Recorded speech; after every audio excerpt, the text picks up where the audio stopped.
welcome to City Life Show. I'm Cliff Krieger, your host. Jim Peters is with me. How are you, Jim? I'm fine, thank you. We have on Zoom, we have Mike Smith and Fru and Kembang. But we're in the new hour, and Fru has to go to work pretty soon. So I thought I'd ask Fru to talk a little bit about how his campaign's going. Oh, thank you very much, Cliff. I think the campaign is wonderful. I am learning a lot every day that I walk the streets to talk to the Lowellians. They are educating me because most of them are encouraging me that it is always good for citizens to be civically engaged, and even to stand up to give back to the city is quite an important thing. So I'm doing the canvassing, knocking doors with my son. He's really learning a lot, and I think that... Wait, your son? What, isn't he supposed to be making the second part of the movie? No, well, I have 3 sons. I have 4 children. I mean, Fru Junior. Oh, okay. Fru Junior. I don't want this movie delayed because of mere politics. Well, for that, like I said, it's a once in a lifetime to get out and talk to the people. And you really see that Lowellians are very warm people. They like people who want to jump into the race and give back to Lowell. Like I said, Lowell is such a wonderful place, and the reason I jumped into this race is because Lowell is always moving forward and not moving backward. And Lowell has encouraged all of us, its citizens, who are capable and able to be able to come in and participate, not only standing on the sidewalks and sidelines and throwing criticism. So that is one thing that I entered the race, because I see that to whom much is given, much is expected. And being a Lowellian for almost 38 years and living all my life in District 7, that's the Acre and the Lowell Highlands, I feel that it's my duty that I want to serve Lowell. I can and I will serve Lowell if given the opportunities by the Lowellians. So what, when you talk to people, what are the big issues that they talk to you about? Well, people talk about safety. They also talk about education, which I'm very, very passionate about it. And as far as education is concerned, I think that education starts within the family and then goes to school. And also, very, very important that probably people ignore this aspect, is what happens after school. And I think that parents work very hard to take care of the children who are the future of Lowell. And that after-school programs are very crucial in this aspect. So I think that places that take care of the children after school is also very, very critical for us to be able to fund those areas like Boys and Girls Club, Girls Inc., and the other non-profit organizations, because it gives the parents a peace of mind to work, because some of the parents work more than 2 jobs, and they would not be there when the kids are coming home. So these non-profit institutions that take care of after-school program, they play a vital role in the formation of the kids who are the future of Lowell. They also talk about homelessness, and homelessness is really an umbrella word. within the home. I was once a homeless person when I came to this country almost around 30 years ago. I slept on the streets, I slept in my car, but I was able to get up my feet and move forward. So when I look those people, I look at them with compassion. That within those people, some of them they are sick people, some are mentally sick.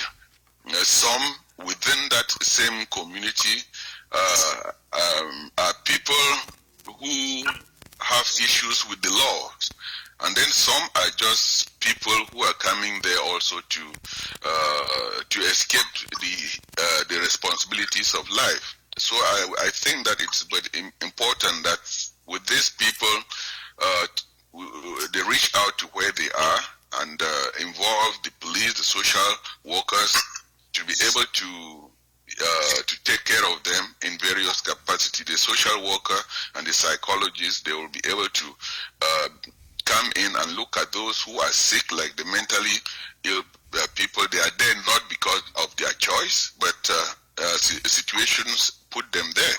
And then the police, they are trained to be able to spot people who are there because of reasons that they are running away from the law, or they are hiding, or they may be doing something that are nefarious. They have that capability. So to me, I really just feel that. And also people talk about environment. We are complaining today about the floods, the heat also. I was so fortunate also to meet the head of the environmental department at University of Lowell, to listen to them, and they have this novel idea that they will use the environment, the heat that is coming from the earth, to be able to generate heat and warm our buildings, which is also healthy more than fossil fuel.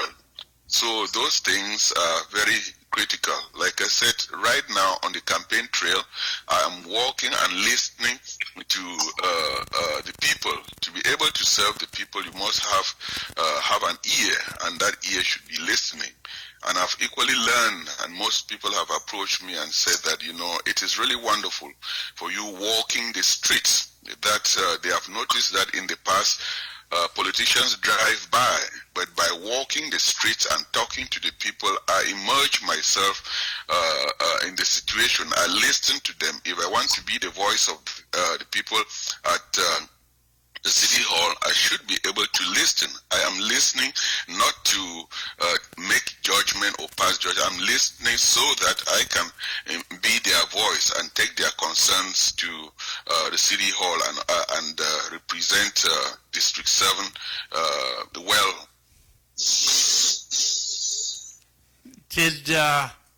I'm not sure I see it in the city council, but do you think there are factions in the city council that city councilors group behind one issue or another?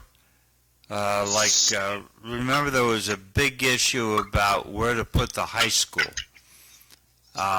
Do we have any of those kinds of things going on now? Well, Cliff, the city council is made up of very intelligent people who are independent. They look at things from various points of view, and those points of view can be perceived as division within the city council. If everyone agrees together, there will be no progress, and there will be for every coin there are multiple sides of it. So I would just like to be part of the city council that looks at things from various points of view and debates the issues, not talk about people, so that in such a way you listen to each and every city councillor who brings idea, and then in the end they vote it. That's why there is a debate at the city council. There's a debate as a city council, not to show that people are divided, but to show that people come there with novel ideas, and in the end they vote so that they all agree to move forward. Okay. Jim, you got any questions for Fru? Well, it was only 2 years ago. I was one of those people who waved at cars that Fru was talking about. And it would have been better for me to get out and knock on doors. And I didn't do it. So Fru, make sure that you knock on doors and enjoy yourself. Mike. Thank you very much, Jim. Those are words of wisdom. You know, I am at school, and every single day that I get out of the house, sometimes I wonder what is ahead of me. But along the trail of my campaign, there are bumps, twists, and turns, which are all parts of life. But there are some people who inspire me. They say, "Go, we are for you, Lowell." Needs voices like you. They need a change, and the Lowell should be moving forward, and we should not be looking backward. And to me, I feel that I can be the voice of Lowell for today and make Lowell, because as I said at the beginning, Lowell is a city that moves forward and will continue to move forward. And we have to work to make today better. Tomorrow is an open book. So I do it for the moment and look forward for a better tomorrow. I think you're going to do well, Fru. Thank you. Mike, you got any questions for candidate Fru? Well, I just want to say that I'm glad that he's looking at trying to encourage more of the boys clubs and the community organizations. I think that's so critical that for families where, like he mentioned, that some parents are working 2 jobs and they can't be around their kids to help them out with the environment they're in. Those are so important because kids can meet a wonderful adult example and mentor to help them on their path to life and give peace of mind to the parents. Those organizations are so crucial to helping kids that need some oversight and a good environment and safe environment to be working in. And I'm glad that you're pushing that through, Fru. Thank you very much, Mike. And you remember I talked about one thing is about security. I had volunteered my services with the police. I worked with Commissioner at Davis before he went to Boston, worked with Commissioner Ken LaValle, and also worked with Commissioner Taylor and also his successor. And through that, I was able to work with them to bring the police into the neighborhood, into the community. They attended immigrant churches. And with that, it makes the symbolism of a police officer sitting and holding a kid in the church with minorities and talking and laughing. It builds that bridge that behind that uniform we have a brother, behind that uniform we see a sister, behind that uniform we see an uncle, we see a father.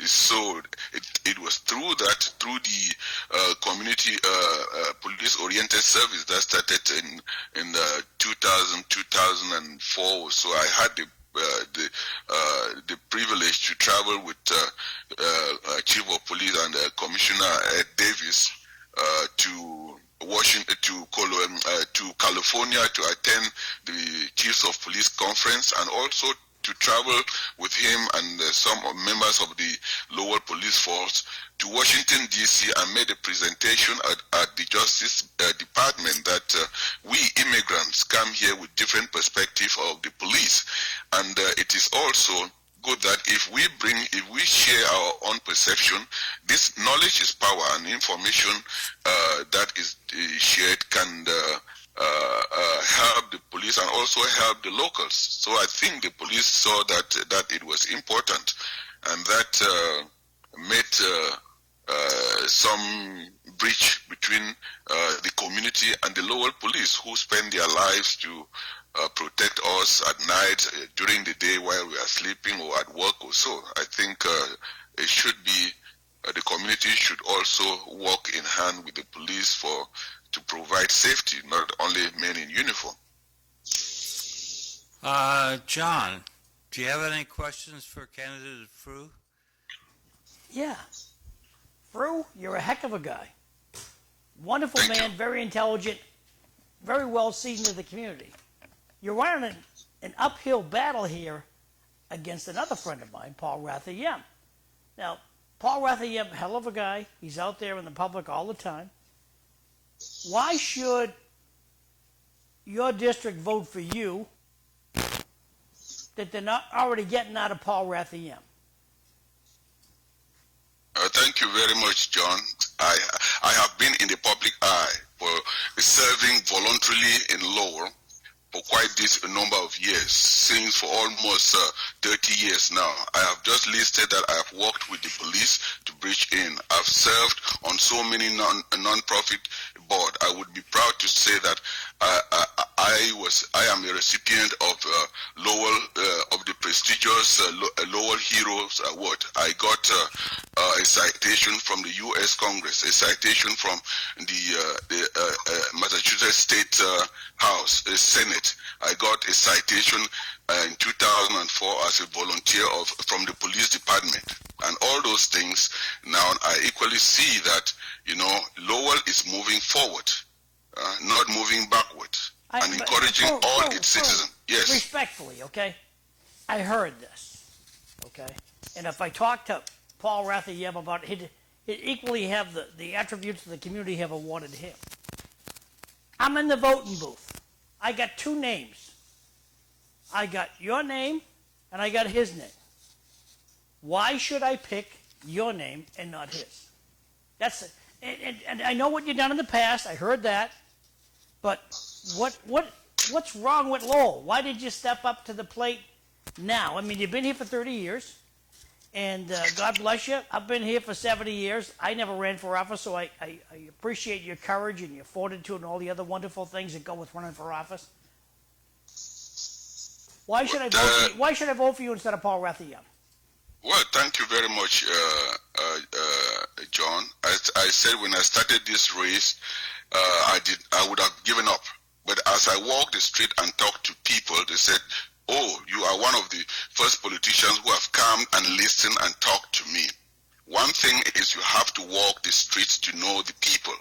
And if the people along the trail are telling me and encouraging me, that shows that probably something is going wrong, that they have not been seeing whoever is representing them.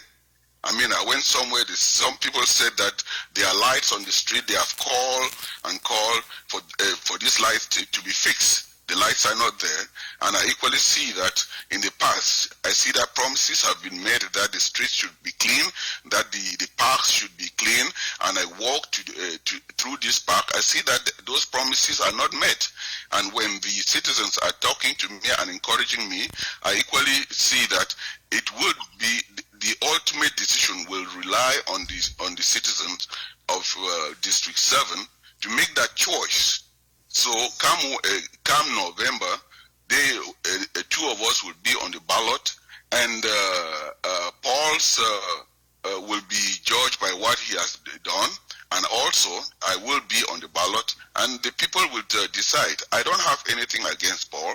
I mean, Paul is a friend. When he launched his campaign last time, I was actually in the process of running, but because of family reasons, we met. We had lunch together, and I've been supporting his. I've attended his fund rally. That is who I am. I'm a man of the people. I love Lowell, and because Lowell has given me so much, I am not running against Paul. I am running for Lowell.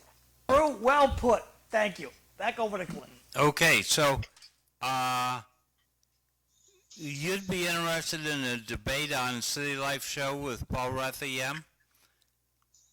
Of course, yeah. I mean, we debate the issues. You see, when Paul comes on the air, it is about Lowell. It's about our vision for Lowell. You see, I want to serve. It's about time I serve Lowell. I want to serve Lowell. I can serve Lowell, and I will serve Lowell. So John and I will see if we can set up a debate between now and November. In the meantime, I guess you have to get off to work, right?